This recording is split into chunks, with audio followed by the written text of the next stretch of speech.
This is Logical Logistics, where we cover shipping, supply chain, logistics, and everything in between. Welcome to the show. All right, thanks for joining us once again. This is Joe Becht at Logical Logistics.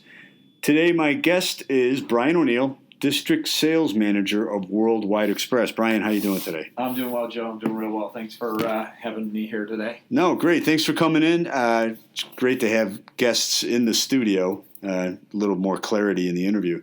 So Worldwide Express is extremely interesting. You are an authorized reseller for UPS, correct? Correct. Yep. Okay. Yep. So we are one of two companies in the world with the partnership with UPS. So what we do is we target small to medium-sized shipping accounts. Most of our, and even just to say, most people understand and know who UPS is. They've been around over 107 years, been through two world wars, a Great Recession, a Great Depression. I mean, they're pretty much embedded in the DNA of the U.S. here and now the world. So the way UPS goes to the marketplace, they really target the bigger guys, the IBMs, the Dells, Sure. the Fortune 1000s. And then the complete opposite side of the spectrum is where, and I'm sure Joe and listeners, you've seen the UPS store before. The UPS store is really in place for infrequent shippers. Right. What we go after is the middle market. So we help convert small to medium-sized businesses that have, the headaches that the big guys get, but maybe weren't getting the right support, want the pricing that the big guys get, but couldn't navigate to get some rates.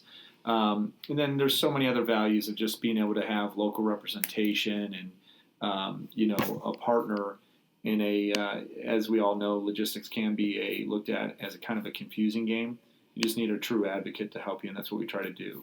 So, that's kind of the nutshell. The benefit is UPS does everything as far as logistically. So like the drivers, the trucks, the planes, everything is UPS from our customer standpoint.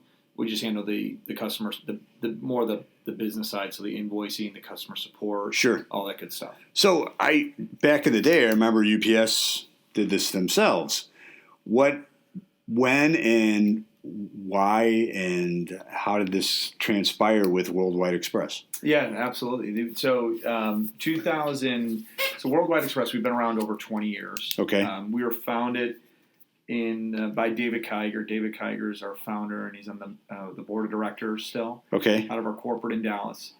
And he had $5,000 in more or less a business idea. He was working in, a job out of school. He went to Alabama and had a burning desire to figure out shipping. So he reached out to a few people to try to help get at his first job, his rates down, only to find out he couldn't get any response back. So that's when he launched his idea as being a reseller for the middle market. Okay. So UPS, why do they see us? UPS, and again, it was up until 2008, UPS was the main source. You go to UPS. If you look at the historical moves UPS has done, though, they bought out Mailbox, etc., and that's when they did a rebranding of all the franchises there. Right. And they saw the success there. The next was, how can we help with the middle market? And this was when 2008, a lot of movement, a lot of shaking. DHL had just pulled out of the marketplace. And UPS said, hey, if we could actually partner with somebody who could have sales reps inside every single major and secondary market throughout the country here and help do the onboarding process and allow UPS to do what they are really good at, which is the engineering or the logistics part. It was kind of a marriage of really two good things, a sales program and an engineering and just a logistics freak in UPS. Okay. So do you know what – so obviously UPS they're so large that they decided to contract out with Worldwide Express. So how did it actually transpire to utilize Worldwide Express for this? Yeah, it was so our initial contract, and to date my background a little bit, when I came on back in 2006, okay, we were selling for DHL. Yeah. We had an exclusive contract with DHL, and then that was our partnership. We would resell their products and services to small to medium-sized businesses. 2008, 2008, right, the market, as you remember, was DHL. They went through white space and they were closing terminals. They eventually closed down Wilmington, Ohio. Yes. So it was a pretty once-in-a-lifetime event that happened where real quickly we found out we stared bankruptcy right in the eyes. Our biggest lender said, close your doors. You're not going to make it through it. A lot of the franchise owners, a lot of the corporate execs reinvested in the company, bought the corporate back from a private company, and really just rolled up the sleeves and had to figure out how to get it done. Well, one of the biggest things we had to do was take our current book of business that was with DHL and move it to a partner who would onboard us. So we went to UPS and FedEx. Okay. And that's where we went to the negotiating tables. FedEx wanted us to sell ground. Yeah. As most people know, it's really hard to make just be profitable in it. It's a Sure. tough space. And Sure. I've mentioned FedEx is kind of Achilles' heel. But that was, if you had a pie graph, you look at it, 70% of FedEx's business is air and international. 30% is ground. They want to grow that piece. Yeah. Where UPS is kind of the flip-flop, 70% ground, 30% air. So they wanted to grow that air and international premium product. Exactly. So it worked out where we converted. Well, they started. UPS started as the ground. Yep. FedEx started as the air, and now they're trying to each do what each other does. Yeah. Now you got Amazon trying to do everything as well, but that's for another topic for discussion. So 2006, I wanted to go a little bit back into your background. So you were working for Worldwide Express. Give me your background. What did you do? Going all the way back. So I grew up here in Chicago. I grew up actually on the South Side. All right. White Sox fan. Yeah. This was that hopefully. the game? Hopefully. Yeah, okay. Yes. All right. So went to the game yesterday actually with UPS had a program for United Way. So got to see a winner finally. Yes. Grew up youngest of four. So big Irish Catholic family from a big area in the South Side that background was. Growing up, I thought I was just supposed to be a cop or a fireman or a union So we talking Mount Greenwood or Beverly. All right, know the area well. Yeah. Beautiful area. So go on. So coming up, I graduated. So I played basketball. I ended up played high school basketball for Brother Rice, and then I was wanted to continue. So I went to Barry University, Miami, Florida. Okay. So it was a Division II school. I walked on, faced some adversity. I tore my knee, knee surgery my freshman year, did the rehab, and then played my sophomore year back here. I relocated back to Chicago, went to Moraine Valley Community College, which I think was a blessing in disguise. Looking back, I wish I would have went there for freshman and sophomore. Just you never know truly what you want to do, and I really didn't know what I was doing. I was just spending a lot of money. Yeah. So then I got back here, graduated from St. Xavier University with a marketing and hospitality management degree. Sure. Still had no clue what I wanted to do. Had $4,000 in my bank account, and I got a call from one of my buddies who said, "Hey, do you want to sub-rent my apartment downtown? I got to move back south." And I said, "If I don't go now, I'll never do it." So I moved downtown. I didn't have a job, and then all of a sudden I got a call from a recruiter, and I didn't understand I had no clue what a recruiter did or how they worked, or I was like, "How much do I owe you?" And they're like, "No, you don't pay me. I get paid by whoever's looking for people." So they lined it up. I did an initial interview and interviewed for the outside sales position. Worked my way up from AE1 so account executive 1 to AE2 to major account rep, then went to field sales manager. So wait, what year was this? So this would be 2006. Okay. So. And then now you're handling DHL.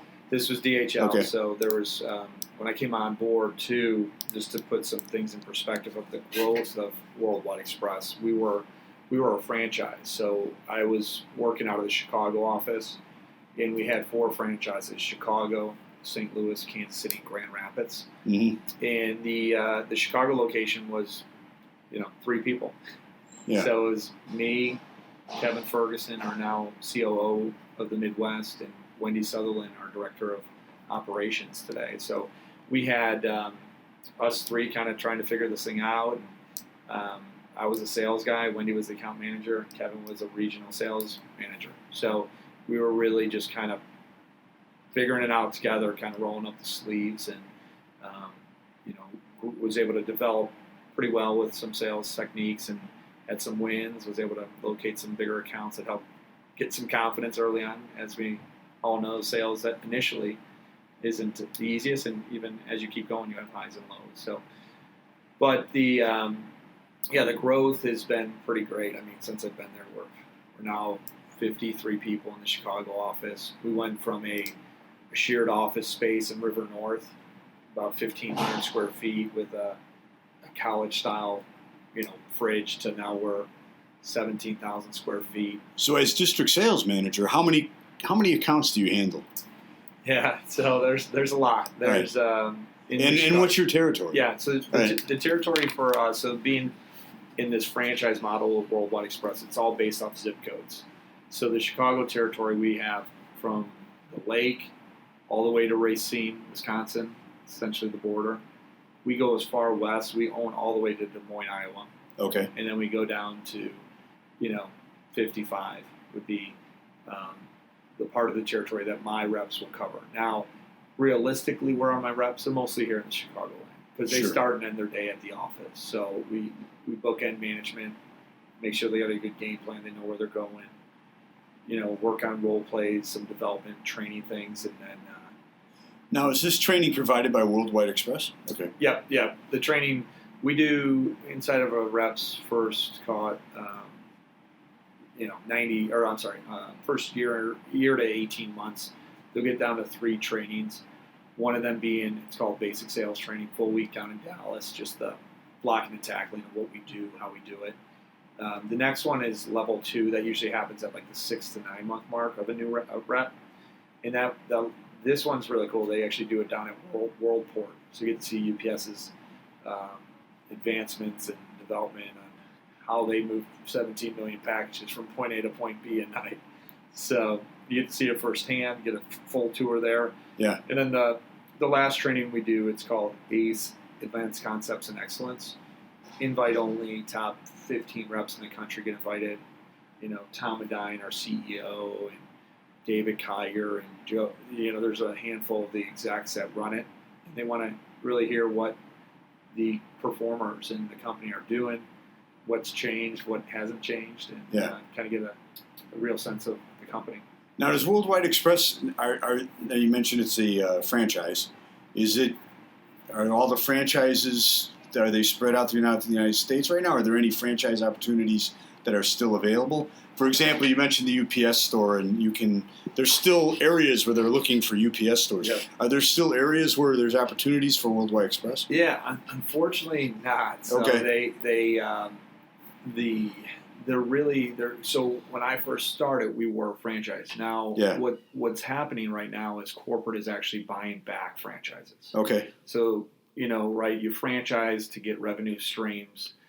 You franchise to raise cap, right? So they did that, and then obviously what corporate would get would be, they would get the royalties from all these 150 franchises. Well, you can't really, when the private equity game comes knocking and you're trying to move some things, it's hard to, you really need to have more revenue streams. And so that's where corporate has now started to buy back.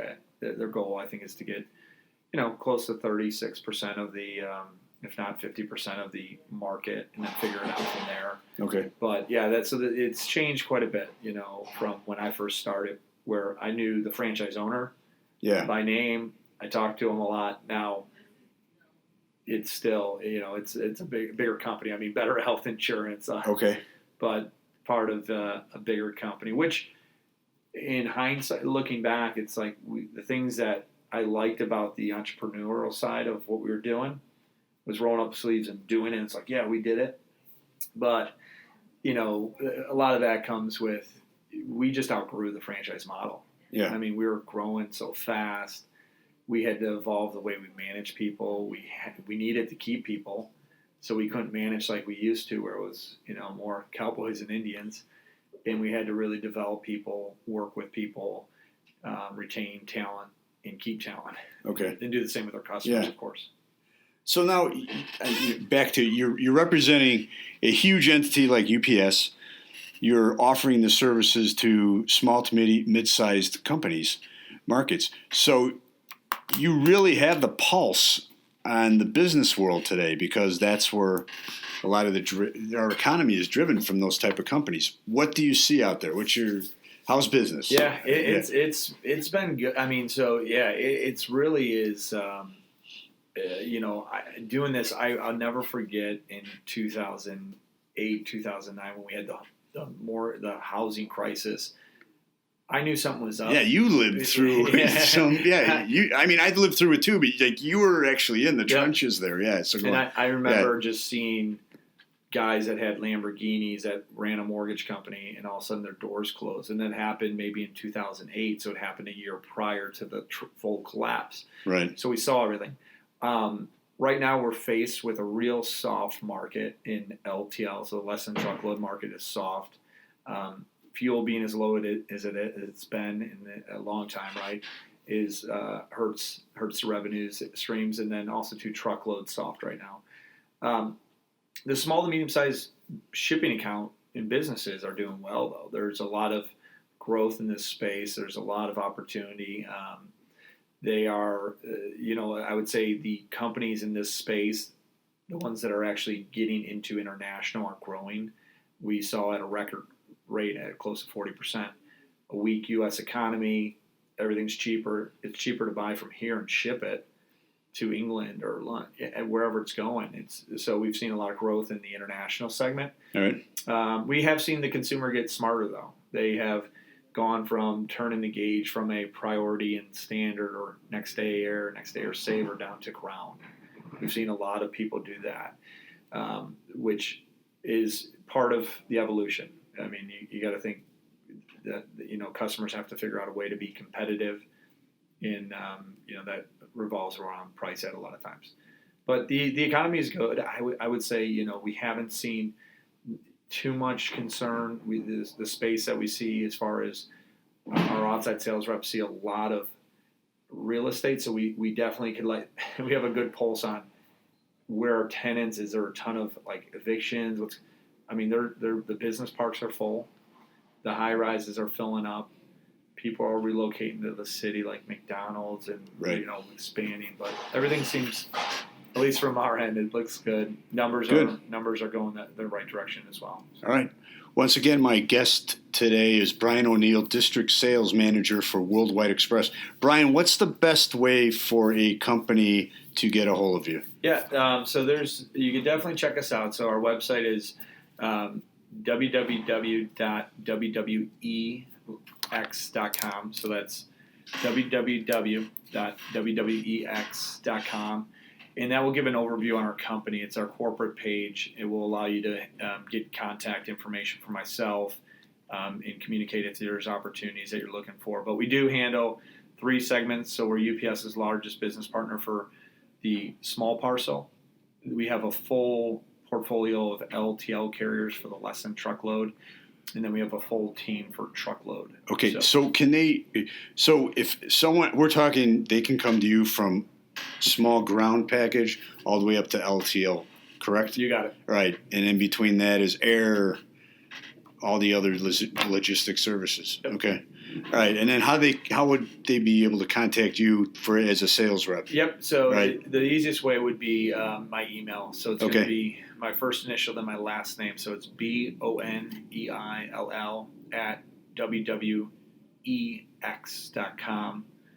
And just shoot me a note, and I'm pretty responsive, and I could at least point you in the right direction. We always tell our potential clients, one of 2 things will happen: either you find out you're in the best spot with your current provider, or more than likely there's something we can do and help you in a consultative way. We don't lead with price; we lead with value-added services, and really building a true partner advocate in this industry is important to us. That's very important.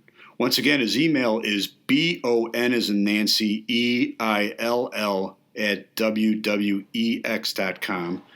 The website is wwex.com. It's Worldwide Express. Brian, thanks for joining us. I asked this question to the majority of my guests. I didn't with a few, but the majority. how do you define the term logistics? You see it everywhere. Yeah. And I actually met Ray Thurston, a few weeks ago at the Year of Cargo 2016. And he's pretty much the gentleman that's responsible for getting the UPS logistics off the ground through his experience with Sonic Express and that. So it'd be interesting to hear your definition of logistics, since you actually work with the company that's promoting it so much on advertisement and absolutely in the media.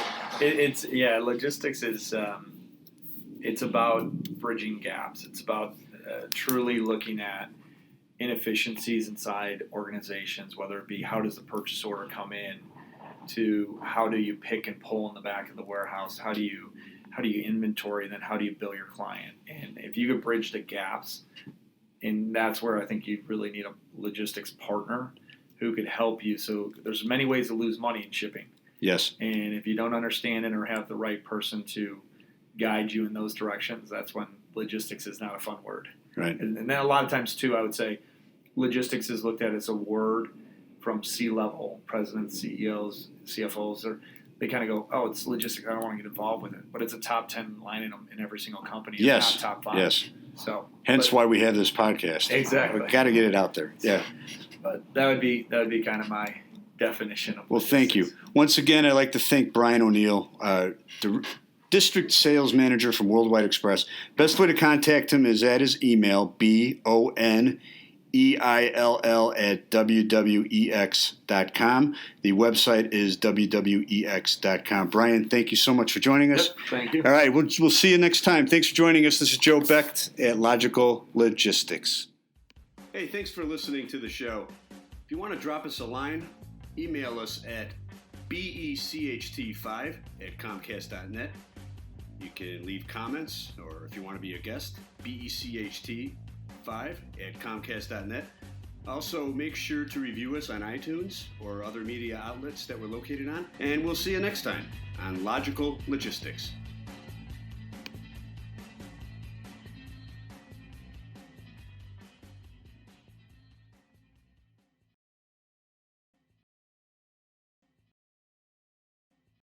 Logistics. Click the subscribe button for new videos every week and download us and review us on iTunes. Visit www.beslogistics.net for more logistics, transportation, and warehousing resources. Thanks for watching.